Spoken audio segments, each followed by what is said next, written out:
মুভিটি শুরু হয় একজন বৃদ্ধাকে দিয়ে, তার নাম মিল্টন। তার বয়স প্রায় 80 বছর। স্ত্রীর মৃত্যুর পর তিনি একাই থাকতেন। বৃদ্ধার একটি ছেলে ছিল, সেও বাড়ি ছেড়ে চলে যায়। একটি কন্যা আছে যে তার যত্ন নিত। তিনি তাকে সবকিছুতে সাহায্য করেছিলেন, কিন্তু প্রায় এসব নিয়ে বিরক্ত হতেন। মিল্টনের কথা বলি, তিনি সিটি কাউন্সিলের মিটিংয়ে যেতেন আর প্রতিবারই বাড়ির সামনে রাস্তা তৈরি করার অনুরোধ করেন। একদিন তার মেয়ে বাসায় এসে তাকে পুরো মাসের খরচ দেয়। তিনি আরো বলেছিলেন যে আপনার উচিত মনোরোগ বিশেষজ্ঞর কাছে গিয়ে পরীক্ষা করানো, কারণ আপনি ধীরে ধীরে সবকিছু ভুলে যাচ্ছেন। মিল্টন যে সবসময় ভুলে যায়, কিন্তু সে মানতে নারাজ। তখন তার মেয়ে বেশি তর্ক না করে সে তার জন্য খাবারের ব্যবস্থা করে এবং সেখান থেকে চলে যায়। এক রাতে মিল্টন যখন ঘুমাচ্ছিল, সে বাড়ির পিছন থেকে আওয়াজ শুনতে শুরু করে। চেক করতে গেলে সে দেখে যে একটি স্পেসশিপ বিধ্বস্ত হয়ে এখানে পড়েছিল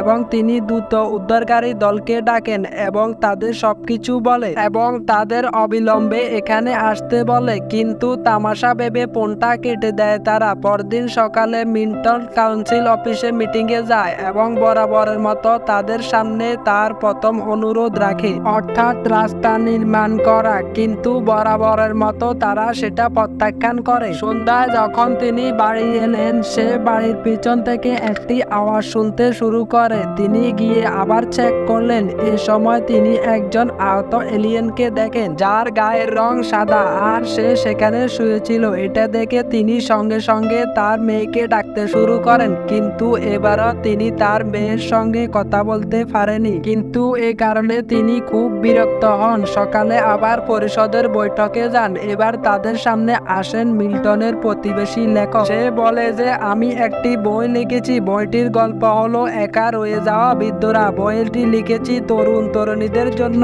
যাতে করে তারা একে অপরের সাথে কথা বলে এবং একাকিত্ব থেকে মুক্তি পায়। তিনি বলেন যে এটা আমার অনুরোধ, সারা শহরে এই বিষয়ের পোস্টার লাগাতে চাই। এতে পরিষদের লোকজন একমত হন। তারাও এই কর্মসূচির জন্য খুশি হয়। এরপরই সামনে আসেন মিল্টন, যেখানে এবার তিনি অভিযোগ করেন, আমার বাড়িতে একজন এলিয়েন আছে। সেই এলিয়েনের মহাকাশযানটি আমার বাড়িতে বিধ্বস্ত হয়েছে, যার কারণে আমার পুরো বাগান, সব গাছপালা নষ্ট হয়ে গেছে। স্পষ্টতই কেউ তাকে বিশ্বাস করে না, আর এই বিষয়টি সবাই উপেক্ষা করে। এতে মিল্টন রেগে যান এবং তিনি সেখান থেকে চলে আসেন। তিনি যখন বাড়ি যাচ্ছিল, তখন তার প্রতিবেশী লেখক আর একজন প্রতিবেশী গায়ক সেখানে এসেছিলেন। তারা মিল্টনের উপর রেগে যায়। তারা বলে, তুমি এমন আসার কথা বলো না, তা না হলে বুড়োর কথা কেউ বিশ্বাস করবে না। তারপর মিল্টন ভাবলেন সে এলিয়েন নিশ্চয়ই মারা গেছে বলে সে বাড়ির পিছনের বাগানে ফিরে যায়, কিন্তু সে এলিয়েন তখনও বেঁচে ছিল, শুধু তার খারাপ অবস্থা ছিল।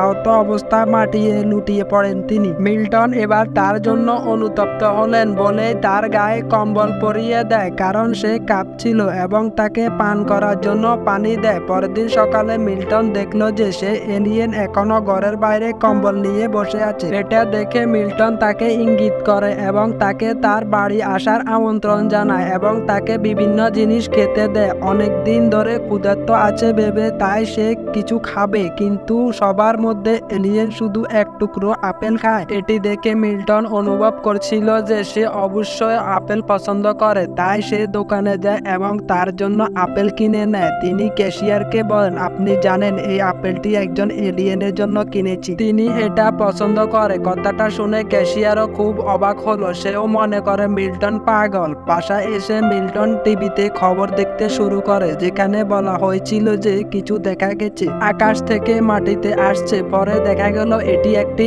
এলিয়েনের স্পেসশিপ, যা পুলিশ সর্বোচ্চ করছে। এ সময় মিল্টনও পত্রিকা পড়ছিল, সেজন্য তিনি এই খবরে কর্ণপাত করে না। তারপর এলিয়েনও এখানে চলে আসে, যার অবস্থা আগের থেকে অনেক ভালো ছিল, আর তাকে দেখে মিল্টন খুব খুশি। এরপর সে এলিয়েনকে তার পুরো ঘর দেখায়, এমনকি তাকে আলাদা ঘরও দেয়, যাতে সে আরামে বসবাস করতে পারে। তারপর তাকে তার পরিবারের কথা বলতে শুরু করে যে আমার স্ত্রী মারা গেছে, এরপর আমার ছেলে বাড়ি থেকে চলে যায়, তিনি এখন ক্যালিফোর্নিয়াতে বসবাস করেন, আর মেয়ে মাঝে মাঝে আসে। এরপর মিল্টন টিভি দেখা শুরু করে, তার প্রিয় নাচের অনুষ্ঠান দেখতে শুরু করেন। সে এলিয়েনকে দেখতে বলেন, অনেক ভালো লাগবে বলে। পরের দিন মিল্টনের মেয়ে যখন দোকানে জিনিস কিনতে যায়, তখন ক্যাশিয়ার তাকে বলল যে তোমার বাবা এলিয়েনের আপেলের কথা বলছিল। সে বলল, আমি ভিন গ্রহের জন্য আপেল কিনছি। এটা শুনে স্পষ্টতই তার খুব অদ্ভুত লাগছিল। সেজন্য সে তার বাবার বাড়িতে গেল। সে আবার তার বাবাকে বলে যে আপনি সাইকিয়াট্রিস্টের কাছে যান এবং আপনার চেক আপ করান।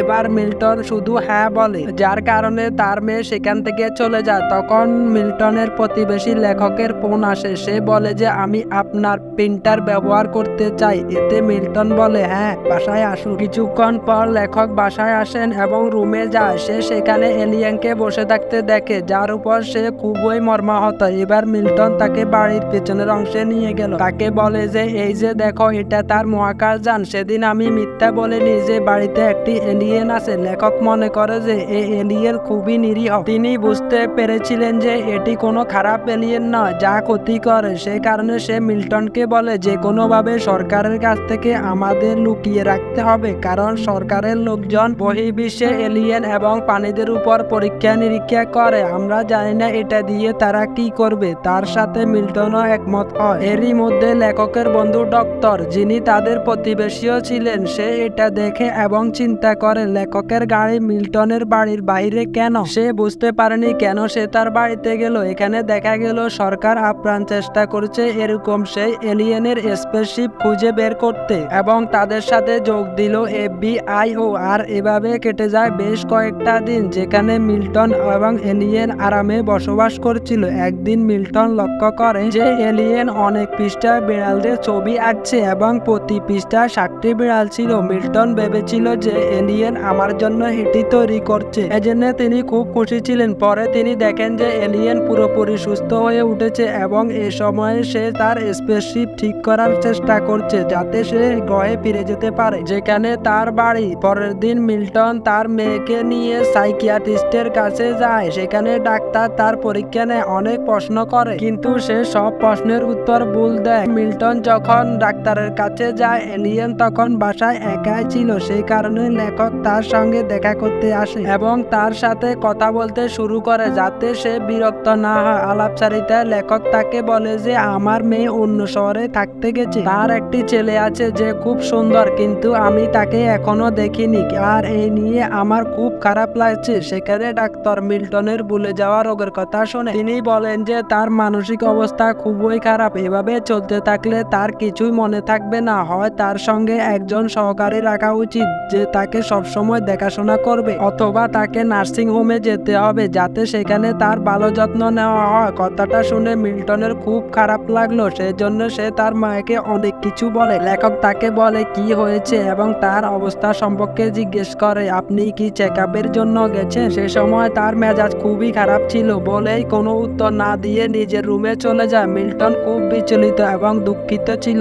এতে তিনি মর্মাহত হন যে আমার সন্তানরা আমার সাথে এরকম আচরণ করছে। প্রথমত তারা আমাকে সময় দেয় না, তার উপরে তারা আমাকে পাগল মনে করে। কিছুক্ষণ পর মিল্টন এলিয়েনের সাথে কথা বলতে থাকে, বলে যে আমি মনে করি না আমি একজন ভালো বাবা, কারণ আমার সন্তানেরা আমার সাথে কোনো ধরনের যোগাযোগ রাখতে চায় না। তারা আমাকে সম্পূর্ণ একা করে দিয়েছে। এলিয়েন খুব মনোযোগ দিয়ে কথাগুলো শুনলো, কিন্তু সে কোনো উত্তর দেয়নি। সেই রাতে মিল্টন তার ছেলেকে আবার ফোন করে যাতে তার সাথে সম্পর্কের আবার জোড়া লাগে। এছাড়াও তিনি তার ছেলেকে নিজের সম্পর্কে জানান, কিভাবে তার জীবন কাটছে এবং কিভাবে আমার মেয়ে আমাকে সাহায্য করে এবং আমার যত্ন নেয়। কিন্তু তার ছেলে এবারও কোনো উত্তর দেয় না, বরং ছেলেটা ফোন কেটে দেয়, যা মিল্টনের খুব খারাপ লাগছিল। পরের দিন লেখক এলিয়েনের জন্য একটি টি-শার্ট নিয়ে আসে। এখানে গায়িকা তার বাড়িতে খবর দেখছিলেন। সেই খবরে বলা হচ্ছিল যে আকাশ থেকে বিধ্বস্ত মহাকাশযানের সন্ধান যে দিবে তাকে পুরস্কার দেওয়া হবে। সে ভাবলো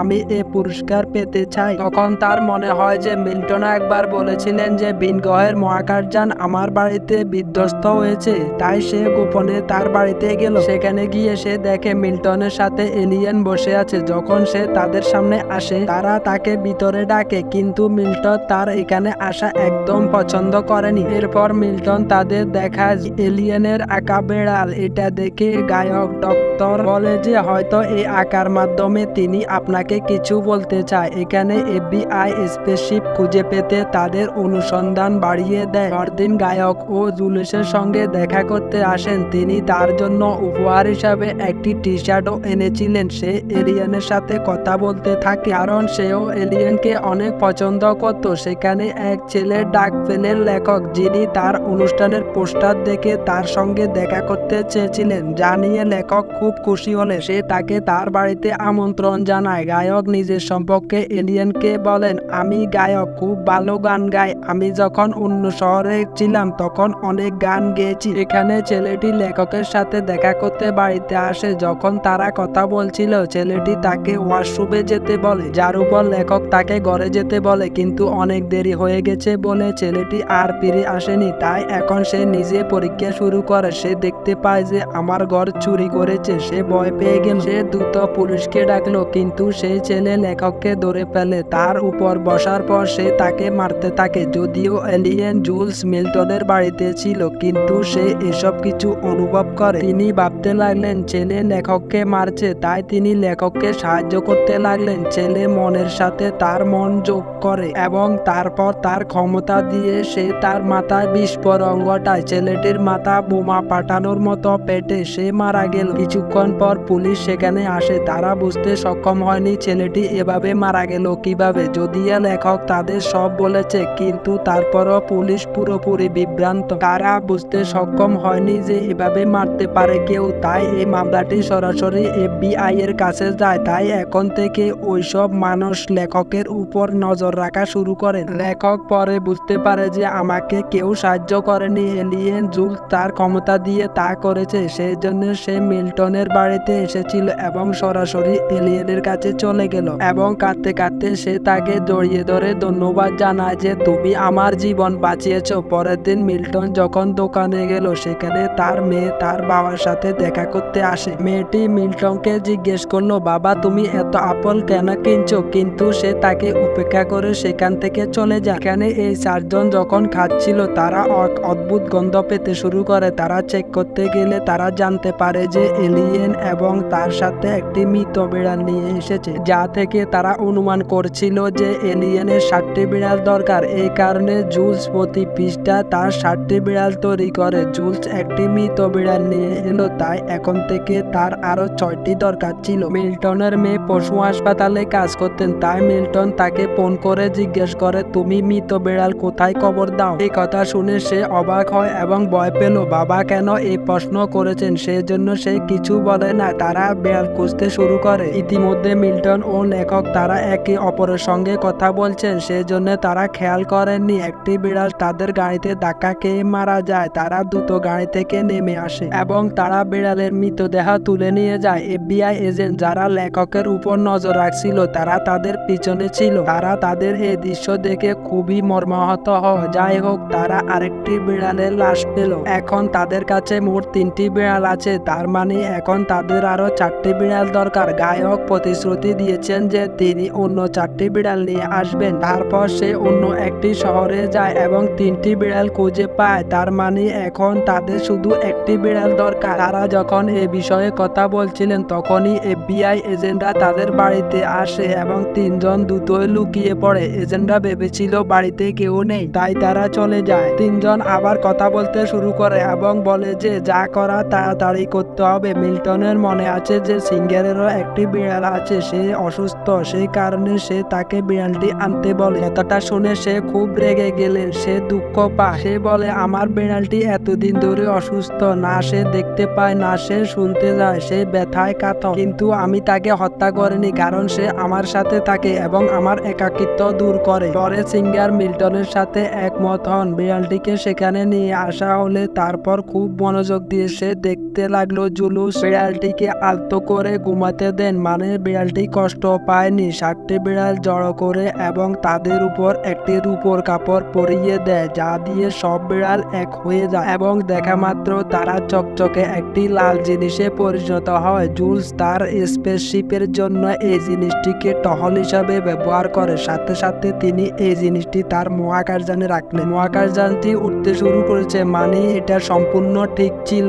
এখন এলিয়েন তার বাড়িতে যেতে পারে, কিন্তু সে প্রথমত মিল্টনকে তার সাথে আসতে বলে, ইশারায় তাকে ভিতরে যেতে বলে, কারণ মিল্টন তার সন্তান থাকা সত্ত্বেও একা ছিল। মিল্টন যেতে প্রস্তুত ছিল। এমন সময় তার মেয়ে ফোন করে। সে তার আচরণের জন্য ক্ষমা চায় এবং সে বলে আমি খুব ভাগ্যবান যে তুমি আমার বাবা। আজ থেকে আমি তোমার সাথে সুন্দর সম্পর্ক রাখতে চাই, যা একজন পিতা ও তার কন্যার হওয়া উচিত। আমি সবকিছুর জন্য আবার ক্ষমা চাইছি। তারপর মিল্টনের চোখে পানি চলে আসে। সে আবেগে আপ্লুত হয়ে পড়ে এবং জুলুসের সাথে সে আর যায় না। তারপর জুলুস তাকে ধন্যবাদ জানিয়ে চলে যায় এবং মাঝে মধ্যে সে মিল্টনের সাথে দেখা করতে আসতো। আর এভাবে এই গল্পের সমাপ্তি ঘটে। এই গল্প থেকে আমরা জানতে পারলাম যে মানুষ একে অপরের সাথে তাদের সম্পর্ক শেষ করেছে, তাই আজ সবাই একাকিত্বের শিকার। ভিডিওটি কেমন লাগলো অবশ্যই কমেন্টে জানাবেন। আর আমাদের চ্যানেলটি অবশ্যই সাবস্ক্রাইব করবেন। ফেসবুক পেজ থেকে দেখলে পেজটি অবশ্যই ফলো করে দিবেন।